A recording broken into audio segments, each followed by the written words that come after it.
I have worked at Crestfield Memorial for 19 years, facilities manager.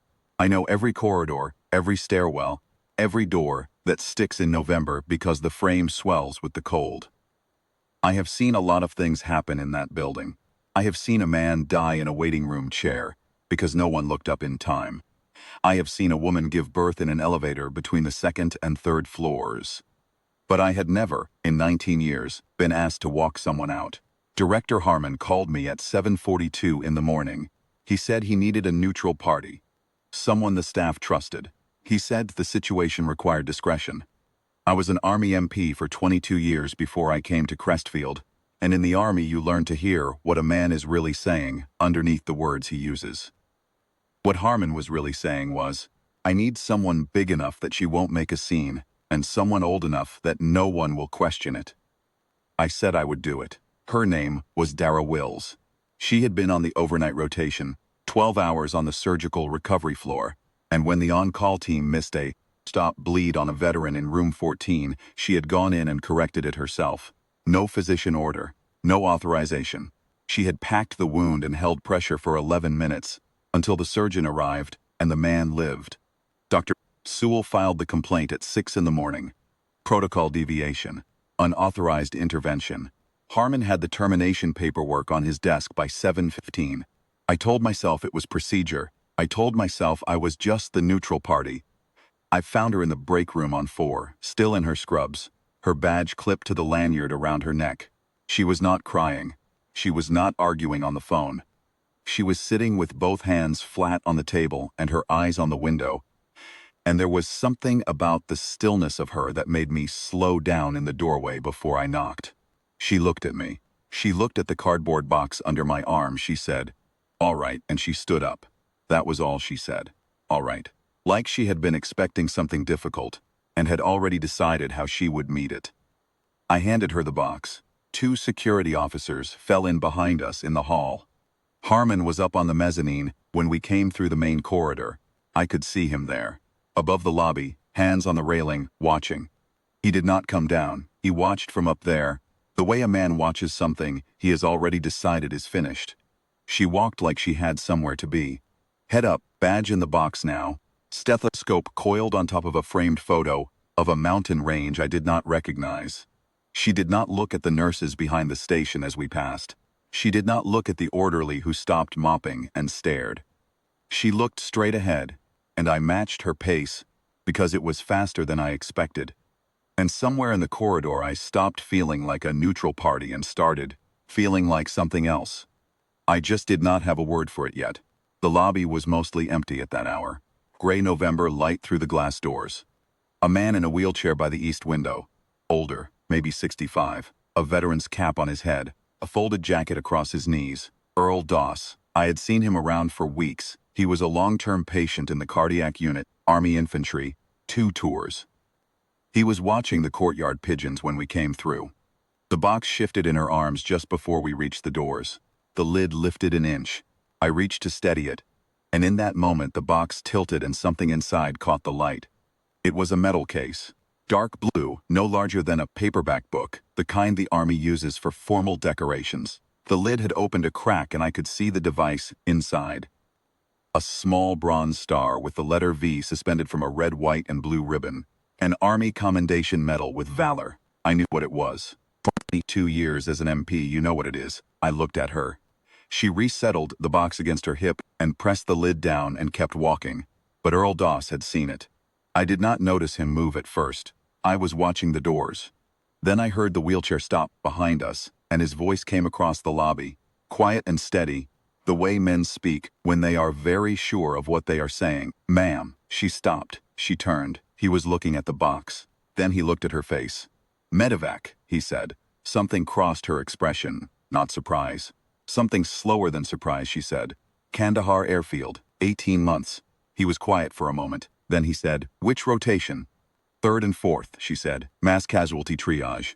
6 events." Earl Doss looked down at his jacket folded across his knees. He looked back up at her. He said, "I was in Kandahar. 2nd rotation. Squad went through your unit." He paused. "All 6 of us came home." The lobby was very still. He pulled a phone from his jacket pocket. His hands were slow and deliberate. He looked at one of the security officers and said, calmly and without any heat, "I'd like a minute." The security officer looked at me.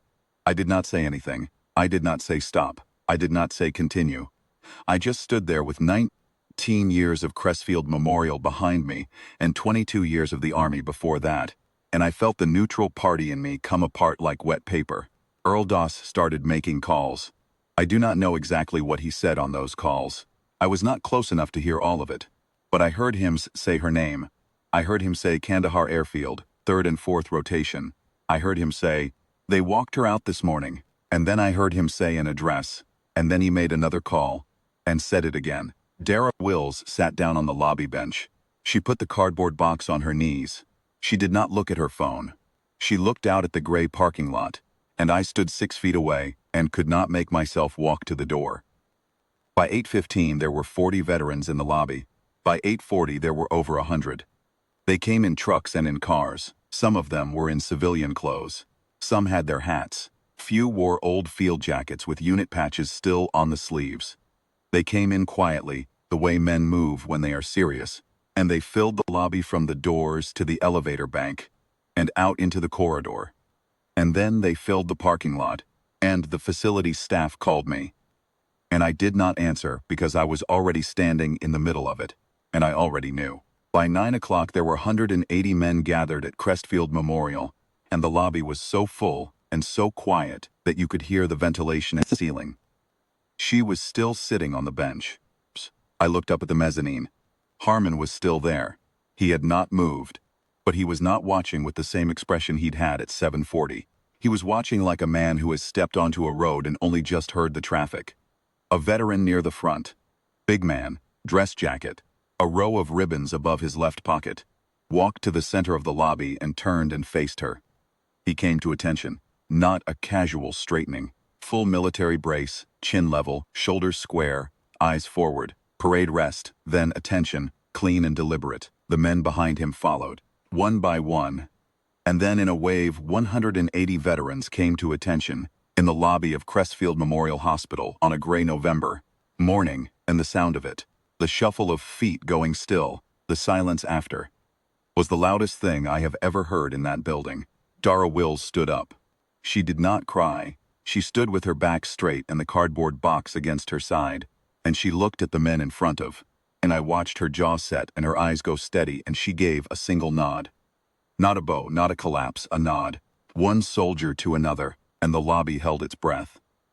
The board chair, Margaret Osey, had arrived somewhere in the previous 30 minutes. I had not seen her come in.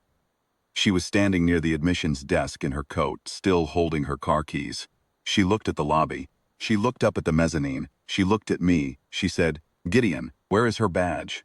I looked at the box in Dara Wills's arms. I walked to her. She looked at me, and I could not hold her eyes for more than a moment. But I held them long enough to say, without any ceremony, "I'm sorry." And then I took the badge, the box, and I held it out to her. She took it. She clipped it back to her lanyard. Margaret Osey called the mezzanine from her cell phone. Harmon's phone rang up there in the silence, and he answered it, and I watched his face while she spoke to him, and I watched him step back from the railing. He did not come down. He stepped back, and the railing was between him and the lobby, and he stood there with the phone at his ear and looked at 180 men, standing at attention for a woman he had put in a cardboard box at 7:42 in the morning. Dr. Sewell's complaint was withdrawn before noon. The termination was reversed before lunch. I have thought about that morning many times since. About the moment I stood in the break room doorway and saw her hands flat on the table, and how she said all right, and how I still picked up that box and walked her down anyway.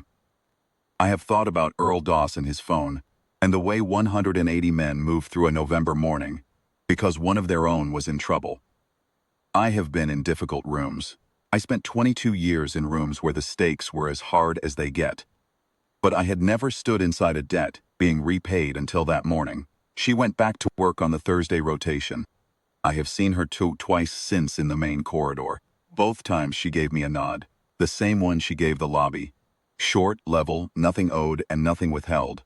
I am still working on deserving it.